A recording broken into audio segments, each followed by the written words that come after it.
بھی اپنے ایک بستی کے اندر کھڑی ہوں جہاں پہ بدترین سیلاب ہے اور پہلی مدد ہے جو ہم نے آج یہاں پہ پہنچائی ہے. باقی تو ہم سڑک کے اوپر کرتے ہیں کیونکہ یہاں پہ پانی کا راستہ تو آج پہلا راستہ کھلا ہے تو ہم بستی کے اندر جو ہے ڈائریکٹ راشن دینے کے لیے آئے ہوئے ہیں. میرے حلقے میں اور ڈیرہ غازی خان میں بہت بڑے پیمانے کے اوپر تباہی ہوئی ہے. بہت ساری ہماری بستیاں جو ہیں وہ پانی کے اندر آ گئی ہیں.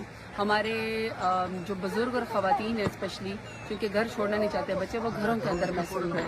ہم 1122 کے ذریعے جو ہے کوشش کرتے رہتے ہیں کہ ہم ان کو اپنی مدد یہاں پہ پہنچائیں. والنٹیئر حضرات بھی ہمارے ساتھ بہت زیادہ مدد کریں. پکا ہوا کھانا گورنمنٹ دیتی ہے, ٹینٹ ہم ان کو دے رہے ہیں. 17 ہم لوگوں نے ریلیف کیمپ بنائے ہیں لیکن وہاں پہ عوام آنا نہیں چاہتی کیونکہ ان کے خیال میں وہ پردہ دار لوگ ہیں تو وہ خواتین یہ کہتی ہیں کہ ہم اپنے گھر کے پاس رہیں گے. تو میری مخیر حضرات سے اپیل یہ ہے کہ مجھے اپنے ایک ایک بستی کا پتہ ہے, اپنے ایک ایک یوسی کا پتہ ہے, مجھے پتہ ہے کہ کتنی ڈیزاسٹر اور ڈسٹرکشن ہوئی ہے.